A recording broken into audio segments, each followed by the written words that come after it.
세 전에 예수께서 베다니에 이르시니 이곳은 예수께서 죽은 자 가운데 살리신 나사로가 있는 곳이라. 거기서 예수를 위하여 잔치할새 마르다는 일하고 나사로는 예수와 함께 앉아 죽에 있더라. 마리아는 지극히 비싼 향유 곧 순전한 나다 한 근을 가져다가 예수의 발에 붓고 자기 머리털로 그의 발을 닦으니 향유 냄새가 집에 가득하더라. 제자 중 하나로서 예수를 잡아줄 가려다가 말하되 이 향유를 어찌하여 300데나리온에 팔아 가난한 자들에게 주어지 아니하겠냐니. 이렇게 말하면 가난한 자들을 생각함이 아니라 그는 도둑이라. 돈깨를 맞고 거기 넣는 것을 훔쳐가미르라. 예수께서 이르시되 그를 가만두어 나의 장례할 날을 위하여 그것을 간직하게 하라. 가난한 자는 항상 너희와 함께 있거니와 나는 항상 있지 아니하리라 하시니라. 아멘. 예수님이 십자가에 달리시기 전에 바로 직전의 사건입니다. 이 사건이 있고 난 다음에 12절에 보니까 예루살렘으로 올라가시고 십자가에 달리시는 겁니다. 그러니까 예루살렘 올라가기 바로 하루 전 사건입니다. 예수님께서 나사로의 집에 앉아서 거기서 이제 예수님을 위해서 잔치하는 날입니다. 근데 마리아라고 하는 한 여인이 지극히 비싼 향유, 시가로 말하면 300데나리온. 이 데나리온이 얼마냐면요, 하루 품삯이에요. 노동자 하루 품삯. 그러니까 뭐 요즘 우리 화폐로 하면 하루 임금이 10만원 차면 그것은 3천만원쯤 됩니다. 5만원 잡아도 1,500만원쯤 됩니다. 이게 굉장히 비싼 향유입니다.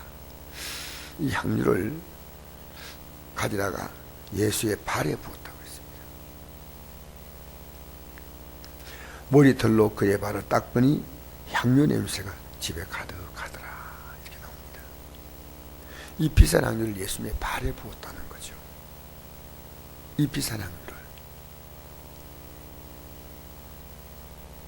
왜 이렇게 했느냐? 이 예수님께서 이 여인이 예수님이 십자가에 못 박히는 사건을 평소에 많이 말했습니다. 그 예수님께서 이제 예수님을 위해서 이 향유를 미리 부은 겁니다. 이 향유는 예수님이 십자가에 죽으실 때 아주 부자들은요, 그 당시에 부자들은 죽고 나면 향유를 붓습니다. 그래서 향이 나게 하는 거예요. 그리고 평소에 그 향유를 가지고 몸에 또 부으면, 몸에 이제 이렇게 묻히면은 몸에 향이 났죠. 그래서 그 당시에 이 향유는 화폐 대용의 가치를 갖고 있습니다. 그러니까 바리다가 말합니다. 이 향유를 어찌하여 300데나리온에 팔아 가난한 자에게 주지 아니하겠느냐, 이렇게 말합니다. 이게 300데나리온에 팔 수 있는 겁니다. 어디 가더라도 300데나리온 받을 수 있다는 거죠. 실제로 시가가 그 이상 나갈 수 있습니다. 근데 실제 그 본심을 이렇게 기록합니다. 그 사람의 마음의 본심을 이렇게 말하면 가난한 자를 생각함이 아니요, 그는 도둑이라. 돈깨를 맞고 거기 넣는 것을 훔쳐감이러라. 이 가룟유다는 돈깨에 돈 넣는 것으로 훔쳐갔습니다. 이걸 기록한 사람은 요한이에요. 그럼 요한이 이걸 기록했다는 것은 다른 성경에는 같은 내용이 있는데 이렇게까지 자세히 기록하지 않습니다. 자세하지 않는데 이 기록한 것은 요한이 그걸 봤다는 거예요. 어떤 의미에서. 근데 아무 말도 하지 않았습니다. 어느 날 뭐 돈을 조금 가져가는 게 발각이 됐겠죠. 조금. 그런데 말하지 않았어요. 예수께서 이르시되 그를 가만두어 나의 장례할 날을 위하여 그것을 간직하게 하라. 가난한 자는 항상 너희와 함께 있거니와 나는 항상 있지 아니하리 하시니라. 이 여인이 예수님이 지금 장례, 십자가에 죽으심, 그것을 지금 이 여인은 생각하는 겁니다. 어쩌면 이 여인은 예수님의 부활을 생각한 여인입니다. 이 결정적인 시간을 놓치면 안 된다 생각했습니다. 여러분, 우리에게 시간이 언제나 있는 거 아닙니다. 은혜 받을 때가 있습니다. 자녀들을 믿음으로 세울 때가 있습니다. 기회 놓쳐버리면요, 큰일 납니다.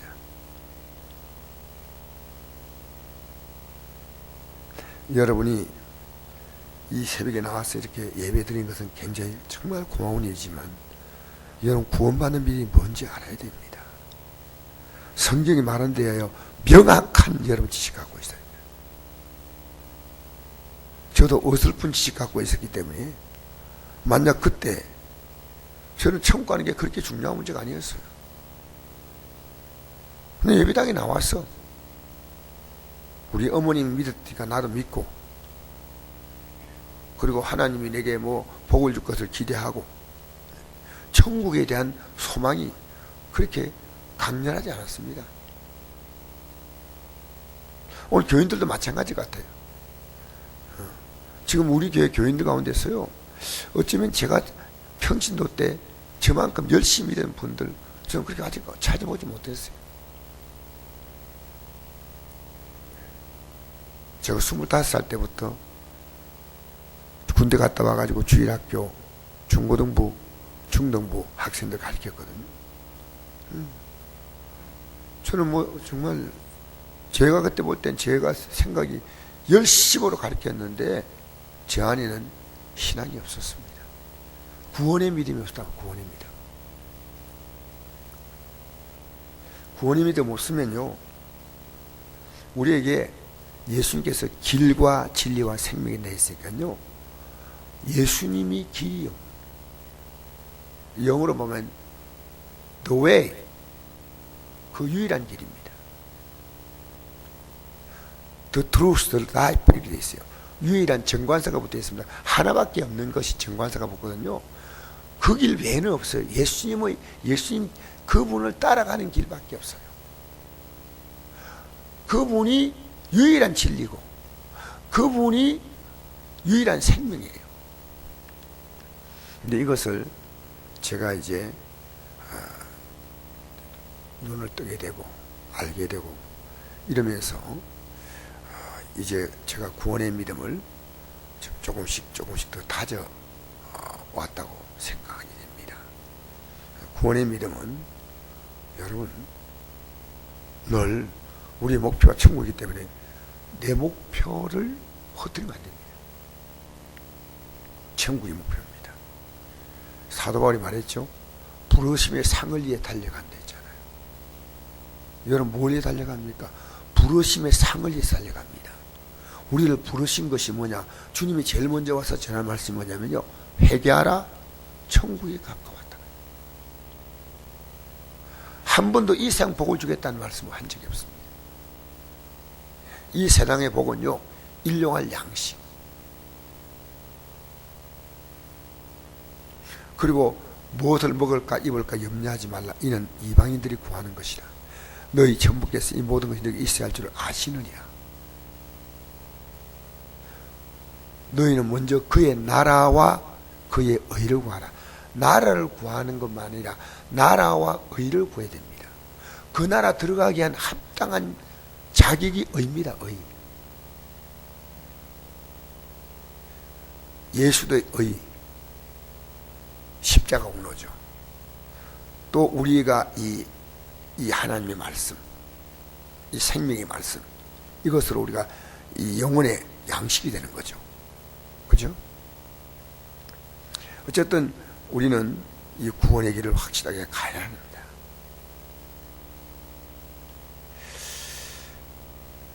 가려는 이 믿음이 없습니다. 뭔가 자기 이익을 위해서 참여했어요. 돈, 여러분 이 가룟유다가 이렇게 할 때 이 가룟유다는요 전체 분위기를 주도한 사람이었습니다. 이 말씀 잘 들으세요. 가룟유다가 전체 분위기를 주도했어요. 이게 잘못된 말이에요. 그런데 요한이 이걸 보고 당신 그러면 안 된다고 지적하지 않았습니다. 마태복음에 동일하게 이 내용이 이렇게 기록됩니다. 제자들이 보고 분개하여 이르되 무슨 의도로 이걸 허비하느냐. 여기는 제자들이라고 나와 있습니다. 이 가룟유다가 먼저 분위기를 만드니까요, 다른 제자들이 따라 같이 동조됐습니다. 쉽게 말하면 이 가룟유다는 분위기를 주도하는 인물이었습니다. 성경을 볼 때 잘 봐야 됩니다. 교회 안에 여러분 교회를 잘못 주도하는 인물이 있으면 큰일입니다. 거룩하게 주도해야 돼요. 그리고 마가복음에 보니까 이렇게 말합니다. 어떤 사람들이 화를 내어 서로 말하되, 이것은 그 여자에게 말하기 전에 이 성경을 보면요, 여기 3D로 보여요. 3D로. 가룟유다가 한마디 하니까 서로 화를 내서 말합니다. 아니 왜 저렇게 하지 하고 막 서로 주고받으면서 얘기하다가 마태복음에 보니까요, 그 여자에게 이제 들어붙는 겁니다. 여러분 이렇게 상상이 되지 않습니까? 가룟유다가 먼저 한마디 딱 꺼냈어요. 성경을 마태복음, 이 공간복음을 같이 보여야 될 이유가요, 다른 각도로 다 봤어요. 여러분 교회 안에는요, 거룩한 주도 세력이 있어야 돼요. 보이지 않게 교회의 부정적인 것을 주도하는 세력이 있으면 그걸 옆에서 누가 지적해 줘야 돼요. 틀렸다고. 제가 어제 저녁 기도를 마치고요, 어떤 집사님이 사무엘이 한 행동을 보고 깜짝 놀랐어요. 제가. 여러분, 그래서 내가 그 자리에서 집사님 이러시면 안 됩니다 라고 얘기해 줬어요. 앞으로 저는 명확히 이야기할 겁니다. 여러분 교인들이요, 신앙생활하면서 영적으로 비겁하면 안 돼요. 안 좋은 것은 가르쳐 줘야 돼요. 우리 청소년들이 교회 나와서 아무렇게 행동해도요, 한마디씩 해줘야 됩니다. 마치 목사만 하는 것처럼 다 괜찮은데 목사님 원래 저런 분인가, 이렇게 불의가 나가면 안 됩니다. 제가 오늘 걱정이요, 얘들 태워갈 때 애들 가운데서 누군가 하나 선도적으로 안에서 분위기를 잘못 만들면요, 그 분위기가요 아주 이상해져요. 제가 오늘 가기 전에 우리 교회가요 거룩한 교회가 돼야 돼요. 그렇잖아요. 교회가 영적인 분위기가 잘 잡혀나가야 돼요. 영적인 선배들이 딱 자리를 잡아야 돼요. 안동교회가 대단한 교회인 이유가 뭐냐?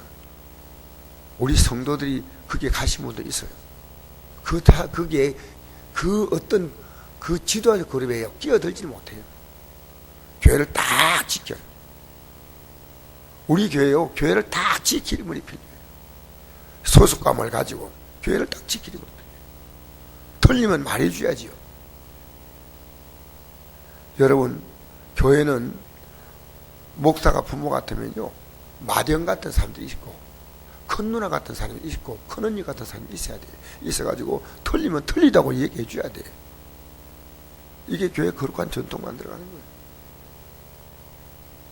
제가 안디옥 교회는 이명교 장로라는 분이 있었어요. 그분이 14대부터 온 성도를 딱 주도했어요. 딱 주도했어요. 여러분, 틀리면 틀린 겁니다. 아니면 아닌 거예요. 근데 마태복음 20장 보니까요, 예수님이 십자가에 고난당한다는 그 사건이 얘들에게 말했습니다. 내가 예수님을 올라 십자가에 달린다 할 때 야고보와 요한의 어머니, 세베드 두 아들 어머니가 두 아들을 특별히 예수님 앞에 데리고 와서 이 두 아들을 주의 나라의 하나는 우편에 하나는 좌편에 앉게 하소서. 이게 마태복음 20장에 나옵니다. 그렇게 그건 내가 정할 자리가 아니고 하나님이 정할 자리니까. 나의 잔을 마실 수 있느냐? 마실 수 있다 말하라. 마실 수 있나이다. 근데 나머지 제자들이요, 이걸 보고 분하게 여겼습니다.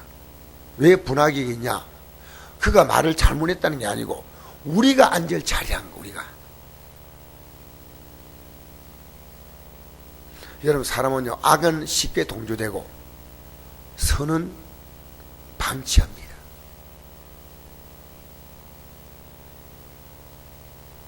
지금 이 나라도요, 불평과 원망한 분이 많지만요, 나라를 진심으로 걱정한 분이 없어요. 여러분, 지금 대한민국은요, 국정농단 아닙니다. 솔직히 말하면 국정농단은요, 북한과 관계입니다. 우리나라에서 엄청난 돈을 북한에 주어가지고 북한이 핵을 만드는 자본을 남한에서 줬다니까, 두 대통령이 줬다니까요. 그걸 문제 삼아야 됩니다. 사실은. 그래서 지금 원자폭탄, 수도폭탄 만들 돈이 없어요. 대한민국이 돈을 지원했기 때문에 북한이 그때 살아남은 거예요. 여러분, 국정농단은요, 이런 문제입니다. 우리나라 국가 전체가 흔들리는 문제입니다. 저는 박 대통령이 잘못했다는 것을 분명히 저는 아는 사람이에요. 어느 정도의 잘못이 있기 때문에. 그러나 여러분, 지금 우리나라는 언론들과 정치인들이 전부 다 한쪽으로 가고 있습니다. 지금 조중동도 없어요. 전부 한쪽으로 가고 있습니다. 비겁합니다. 지금요, 제대로 소리 내는 국회의원들이, 어떤 사람은 소리 냈더니요, 그게 시민들이 몰려가가지고 막 100명 막 몰려가가지고요, 난리를 부린 거예요. 여러분, 이 시대는요, 용기 있는 자가 없어요. 여러분, 자녀가 잘못 가면요, 용기 있게 말해줘야 돼요. 세상이란 용기 있게 말하지만 영적인 용기 있게 말하지 못해.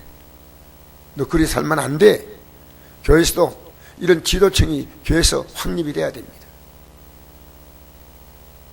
여러분, 교회는 그리스도의 몸입니다. 몸이 허물어지면 안 됩니다.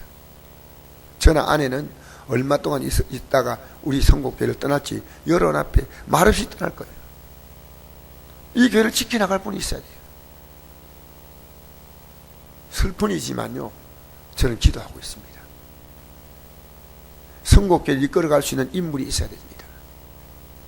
아무나 대답게나 목사가 우리 성령 충만에 기도하자면 나와야 됩니다. 결심하고. 여러분, 신앙생활 하면서요, 악에 동조되는 것이 우리 특징이에요. 저는 어떤 의미에서 좀 외로운 길을 갑니다. 왜냐하면요, 진리를 따라가니까요. 전 누구하고도 타협하지 않아요. 근데 우리 지방의 목사님들이요, 그래서 저하고 참 이렇게, 제가 이렇게 얘기하면요, 정말 잘 따라와줘요. 우리 회장 잘 돕자. 회장하면 회장 잘 도와줘야지. 뭘 하든지 긍정적으로. 여러분, 악함의 주도는 쉽게 합니다. 불평하고 원망하는 것. 가룟유다를 그때 누군가가 책망해 줬다면 가룟유다가 이까지 안 갑니다. 옆에서 12개가 다 방치했습니다. 나중에 성령 받고 딱 일어선 사람 누구냐? 베드로입니다. 베드로가 일어서서 정적인 분야를 주도합니다. 근데 좀 있다가 지도가 바뀝니다. 바로 그가 그게 누굽니까? 야고보입니다. 예수님의 친동생이 들어가서 그 영적 그룹을 주도합니다. 여러분, 교회 안에 거룩한 영적 세력이 있어야 돼요. 그래서 저는 여러분, 선곡교회가 여러분의 교회입니다. 저와 제 아내의 교회가 아니고요. 여러분이 이 교회가 앞으로, 여러분 특별히 없으면 여기다가 여러분 뼈를 묻고 여기 여러분 영원히 신앙생활 할 곳입니다. 사랑하는 성도 여러분, 여러분 교회에 거룩한 것을 주도하십시오. 여러분 자녀의 거룩한 삶을 주도하십시오. 방치하면 안 돼요. 여러분 잘못돼 가고 있는데 여러분이 가만두는 것은 여러분이 동조하는 거예요. 침묵의 동조입니다. 그래서 오늘 내가 학생 들어가면서요, 강력히 얘기할 거예요. 오늘 가면서, 왜냐하면 오늘 새로 한 학생이 온다 그래요. 근데 그 학생이 온데 잘못된 학생의 분위기를 주도해 가면요, 누군가 한다면 그 학생이 교회가 이런 곳인가 할 거 아닙니까? 교회는 특별한 곳이에요. 이 세상에 없는 조직이에요. 한나라 조직의 지점이에요. 할렐루야. 거룩한 조직 아닙니까? 그러니까 분위기를 주도해 가야 돼요. 할렐루야. 여러분, 가룟유다를 누가 방치했습니까? 요한이 방치하고 다른 제자들이 다 알고 있는데 막 그까짓 거 봐주었어요. 그냥. 그리고 따라갔어요. 우리 오늘 이 아침에 기도할 때요, 여러분, 우리는 이 세상에 살면서 내 믿음도 중요하지만 우리는 말할 때 말할 용기가 있어야 됩니다. 저는 이 자녀에게요, 이것만은 지금 확실하게 하고 있어요. 내가 자녀가 영적으로 바로 따라오지 않으면요, 내 자녀 아니다 할 정도까지 저는 냉정합니다. 그렇게 지금 하고 있고 그들이 그렇게 서지 못하면 나는 자녀가 아니 남이에요. 확실하게 뭐 손자 손녀는 믿음에 서지 않으면요, 내가 설 때까지 공부해 주는 거예요. 비겁한 거, 내 자녀니까 무조건 봐준다, 없어요. 여러분, 이 땅에 살면서 거룩한 용기가 있게 되기 바랍니다. 여러분이 그렇게 가정을 세워야 돼요. 부드럽게 가족들에게 얘기해 주면서 틀렸다고 잘못됐다고, 너 그렇게 하면 안 된다고, 너 그렇게 하면 하나님 앞에서 넌 안 된다고 기도하겠습니다. 좋으신 아버지 하나님 감사합니다.